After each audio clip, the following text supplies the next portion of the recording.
star on Coronation Street, rival and pal to the Beatles and the Stones, trailblazer of the British invasion of US charts and pop culture, leader of Herman's Hermits. My guest on this show has such lasting appeal, he appeared on American Idol last year and has a best-of in the British charts.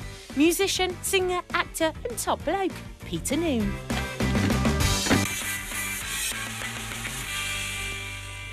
Welcome to Soundtrack to My Life. I'm Kat Deeley, and today I've been joined by Peter Noone in the gorgeous LA sunshine. Los Angeles is beautiful today. You can't beat it, can you? You can even see more than a mile, which is very unusual. You've come a long way, sunshine. Since Manchester, yeah. Since Manchester. Tell me about where you grew up, what your family was like. I grew up in Manchester in a place called Davyhulme, which was probably one of the most boring places in the world. And I went to the Manchester School of Music at night. I went to Stretford Grammar, St. Bede's. And when I was at the Manchester School of Music, thinking I was going to be a musician, they asked me to be in all these TV shows. And then I got a job on Coronation Street. I played Stanley Fairclough, who was Len Fairclough's son. And still to this day, cab drivers ask me how my dad is doing.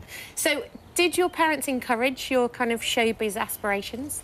You know, I think encourage is the wrong word. What happened was they gave me the freedom to do whatever I wanted. So they didn't constantly ask where I was and what I was doing. And what I was doing was not doing probably what they wanted me to do, which was study and become a doctor or an accountant. And I was out playing in bands and coming home at 2 o'clock and 3 o'clock in the morning. So how did Herman's Hermits start? Well, we were all in different bands. And my first night was I went to this club near Manchester, and there was a band playing on stage, and I had the world's greatest record collection by now. And it was all American songs. How old were you at the time, by the way? 12. Right, OK. 12 or 13, you know, 12 probably. And there was a band on stage, and their singer hadn't shown up. And I knew all the songs. OK.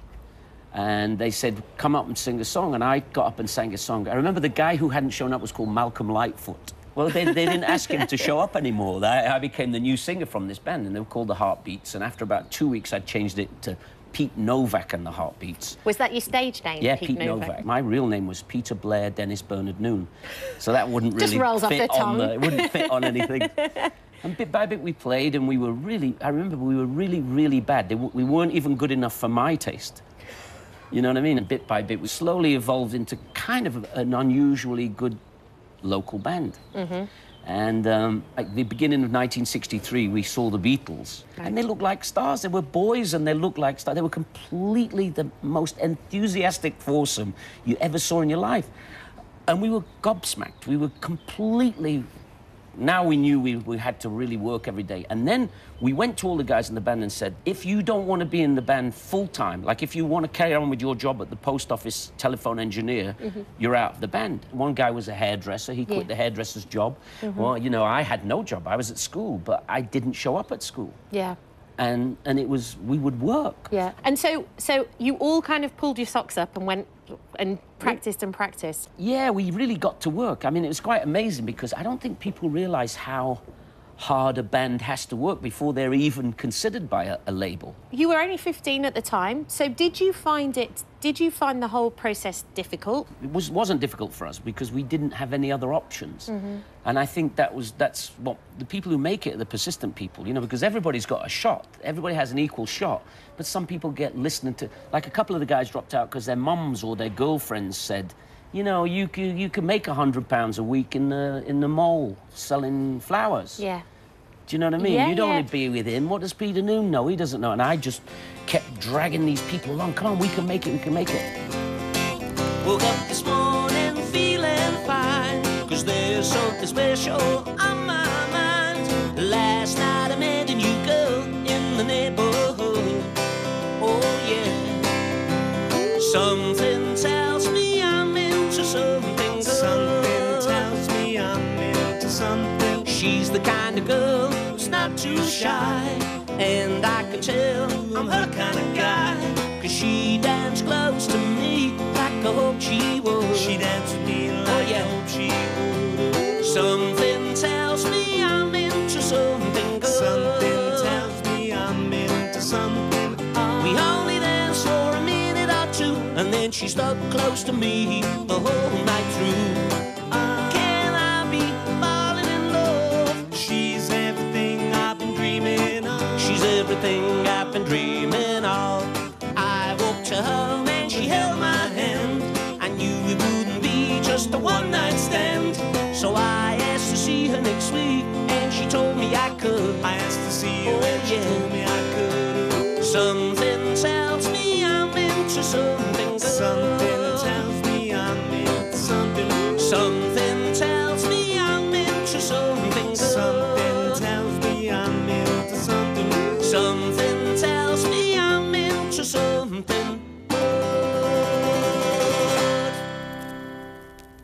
We played every single date that would have us. We frequently didn't make enough money to eat. We drove everywhere, you know, Bradford and Halifax, which once upon a time, now it's easy, you get on some motorway, but then it was like up hills and down Ginnells and round and pushing vans and stuff.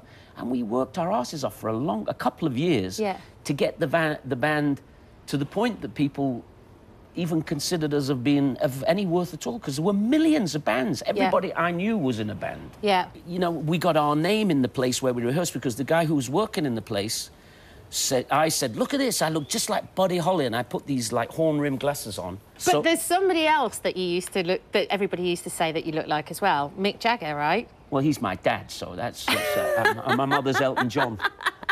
No, but didn't you Mick Jagger, yeah. Didn't you used to get that whole thing sometimes? He did. Oh, people used to ask him, was he Herman, which really probably made him very unhappy. Pissed him off. Yeah, it was just one of those things. It was the time, you know, we were in the same office as well. I was going to say, were you friends? Andrew Oldham was our sort of publicity guy, and he was also their manager, and he was really...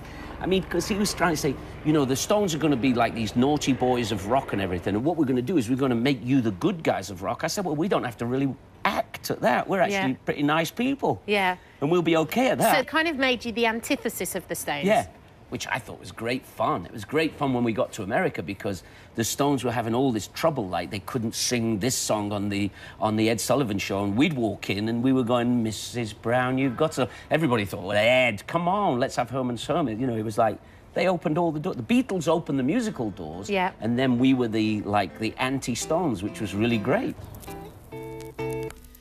No milk today, my love's gone away. The bottle stands forlorn, a symbol of the dawn. Hey! No milk today, it seems a common sight, but people passing by don't know the reason why. How could they know just what this message means? The end of my hopes, the end of all my dreams. How could they know a palace there had been behind the door where my love reigned as queen? No milk today, it wasn't always so. The company was gay, we turned night into day. But all that's left is a place dark and lonely, a terraced house in a mean street back of town. Becomes a shrine when I think of you only, just two up, two down. No milk today, it wasn't always so. The company was gay, we turned night into day. As the music played, the faster did we dance. We felt it both at once, the start of our romance. How could they know just what this message means? The end of my hopes, the end of all my dreams. How could they know a palace there had been behind the door where my love reigned as queen? No milk today, my love has gone away. The bottle stands forlorn, a symbol of the dawn. But all that's left is a place dark and lonely, a terraced house in a mean street back of town. All that's left is a place dark and lonely, just two up, two down. Just two up, two down. Let's talk about the British invasion. OK. Describe it to me. The Beatles had been here, and they were amusing and intelligent and witty and great musically. And so were we. No, and then we came, and everything English was in when we arrived. Yeah. And we had one unique thing going for us, that I'd refused to sing our songs with an American accent. I thought that was kind of very fey. You know, that was what everybody else was doing, so the only way we could be different. So we had this record, which was Mrs. Brown, You Got a Lovely Daughter, with a Mancunian accent. And of course, as soon as that hit, suddenly exploded in America, because we were English, we dressed like English people, we spoke like English people. I didn't sleep, so I was on the radio, the TV, everything. I just worked 24 hours a day. I got to meet Elvis Presley and Johnny Cash and the Everly Brothers, and I got to interview them, and I was like this whiz kid, and everybody liked me. Yeah. So who else was part of the British invasion? There was Herman's Hermit. It was really the Dave Clark fight, Beatles, Dave Clark 5, then Herman's Hermits, then the Stones. Those were the first 4. Were there any women that were part of that too? You know, Lulu had a couple of hits, but there weren't any. None of the Sandy Shores or the Dusty Springfields managed to get. It was really which label you were on and how big a risk. I took huge risks. I remember I was in Berwick-upon-Tweed, and there was an overnight train to London. I called my dad and I said, I'm in Berwick-on-Tweed, and I can fly to New York tomorrow and get a record deal because we've been dropped in America because EMI had said, we've already got a lot of bands with people with guitars and they hadn't seen the future, right? And I said, I can get to New York. I got 2 days off. I'm going to New York and I'll meet the labels like an idiot. I thought they're going to like... So they'd never heard of Herman's Hermits in America. You know, we just hadn't had any stuff. And I went and met all these... I met all the people in one day who settled Herman's Hermits' lives. You know, the manager, the agent, everybody was met in one day. X. This is called There's a Kind of Hush All Over the World. There's a kind of hush all over the world. Tonight, all over the world, you can hear the sounds of lovers in love. You know what I mean? Just the two of us and nobody else. Inside, there's nobody else, and I'm feeling good, just holding you tight. So listen very carefully, closer now, and you will see what I mean. It isn't a dream. The only sound that you will hear is when I whisper in your ear, I love you forever and ever. There's a kind of hush all over the world. Tonight, all over the world, people just like us are falling in love. All the children sing. La la la la la la la. La la la la la la la la. La la la la la la la la la la. La la la la la. So listen very carefully, closer now, and you will see what I mean. It isn't a dream. The only sound that you will hear is when I whisper in your ear, I love you forever and ever. There's a kind of hush all over the world.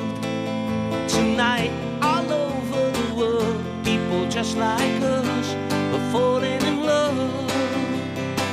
Yeah, they're falling in love.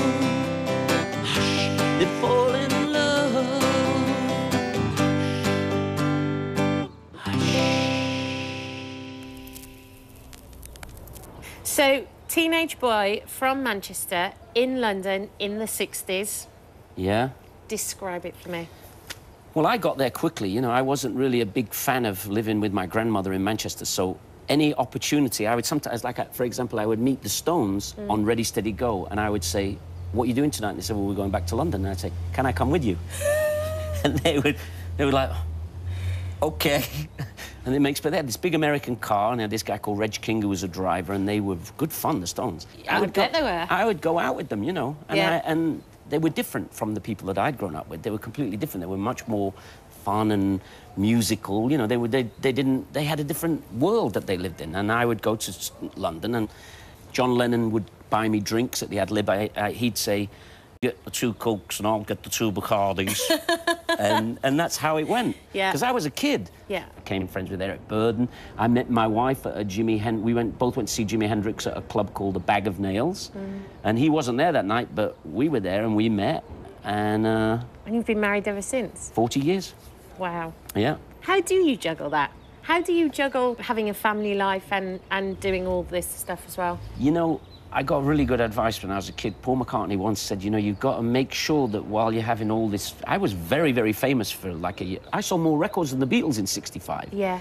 And he said, make sure you get a life at the same time as you have a career, because the people who just have a career burn out and they, you know, they become show business type, and we're not show business type people, you know. And I go, yeah, you're right, we're not really show business type people. We're like up for the cup, we used to say was our joke, up for the cup. And I didn't become a show business person. I made sure, fortunately, I found somebody who is also into the same things, you know, and we were from two totally different cultures. My wife, when I met her, lived in Israel. She was from France, but lived in Israel. I knew nothing about her. She'd never, ever heard of Herman's Hermits. Yeah. I mean, still haven't had a hit in France. Maybe one, No Milk Today, but... Drugs were also really prevalent in the 60s. Yeah, but you know, what I saw from the drug thing is, like, I'd like hang out with Brian Jones and that, and I always found out that all the lads would go in the other room and be like smoking bongs and stuff, and they'd always leave all the girls in the other room, because girls didn't do it in those days. The girls would sort of sit there, and all the guys would be doing peace signs and everything. Yeah, blah, blah, blah. So I always hung out with the girls. I always thought girls were a lot more fun than guys. Yeah. And a couple of times I used to nick their girlfriends. You didn't. Yeah. Whose girlfriend did you nick? Not telling you now, but they know. I wasn't really that good at it, but girls like guys girls probably still like guys who are amusing and don't take it all so very seriously. Yep. You know, like, Stop the War is going on in the other room, and I'm saying, let's go out and get a curry. Yeah. Do you think that's the secret to your success, is the fact that you don't take it too seriously, and you do? Well, I'm lucky. I don't take myself too serious, and nobody else does, so that gives me this edge over everybody, because every time I've ever shown up for a concert, people go, wow, we're really surprised at how good you are. Which is great. It's always better to be the underdog, you know. It's like being Sunderland versus Leeds in the cup final. I'll be Sunderland and I'll score that goal in the 90th minute, you know what I mean? Yeah. And that's what I do, and that's, historically, I've always done that. On the floor, the people dance around, moving close together, but they're all alone in the corner. There's the girl I once knew who broke me in two. So won't you please play a song, a sentimental song, for my sentimental friend over there. We've been so long apart, make it go right to the heart of my sentimental friend over there. Bring the tears to her eyes, help to make her realize the love we had was just beyond compare. Then if the time is right, maybe I'll hold her tight, my sentimental friend over there. When you look back on it, do you ever feel as though maybe you were manipulated to be a certain thing because of your age, or... I hope so. My story is this. If Mickey Mostert had come to me when I was playing at the Beachcomber Club in Bolton that night in 1964 and said, listen, I'm going to make you a star and you're going to sell 80 million records, you're going to have a 50-year-long career, you'll be able to go to America, meet all your idols, you meet beautiful girls and grow up in a great house and everything, I would have probably said, can I put some of it on my credit card? Do you know what I mean? I would have paid for my career. So all these people who go, oh, I got ripped off, it's because they shouldn't have been in the music business, because it's part of the given that you don't do it for money. Part of the reasons that you get in the music business is because you like music. You know, I'm really proud of the work. I listen to the records and I go, you know, we did those records in 3 minutes. We would go in and we'd have Jimmy Page on the guitar and he says, how about this? Yeah, do that. And then we did it in the burn, and then they became records. Music is a fantastic business to be in. And what about David Bowie? Well, he had this song that he thought would be good for Herman's Hermits called Oh You Pretty Things. And in those days, if you didn't play it live, you had to use the musicians on the record. So we showed up at the Top of the Pops with, like, David Bowie wearing a dress on piano. Nobody had ever seen... Herman's Hermits didn't have men with dresses in the band. So did it cause a bit of a rumpus? No, it was just really charming, you know, because it was so odd, and the record was a hit. That was all we cared about. Remember, in those days, you didn't care what anybody thought, just as long as a couple of million people bought it. Because you can't make everybody happy in any business. So we said, those people don't like Herman's Hermits, let's move over to these people. And John Lennon, when I was a kid, said this great thing. It was kind of an insult, but I took it in the right way, which was, you've got to forget, you need a following. First of all, you need a following. I don't know how, in his exact words, and he said, You know, forget all those girls screaming at the front. You've got to work on all those people at the back who don't like you. And that was good. He says, I'll be there waving. You know, for our new song, I'd like to do one of my daughter Natalie's songs. We don't know it, that's why it's on this bit of paper. It's brand new. Let's give it a shot, Vance. Something in your eyes makes me helpless. Maybe it's knowing this isn't right. If you were to tell me you're leaving, I'd act relieved, but that'd be a lie. I'd rather be lonely for years than to lose you tonight. I'd rather be lonely for years than to lose you tonight. It's been many years in the making. Held each other as friends through each broken heart. But if you were to tell me you love me, I'd act surprised, but that'd be a lie. I'd rather be lonely for years than to lose you tonight.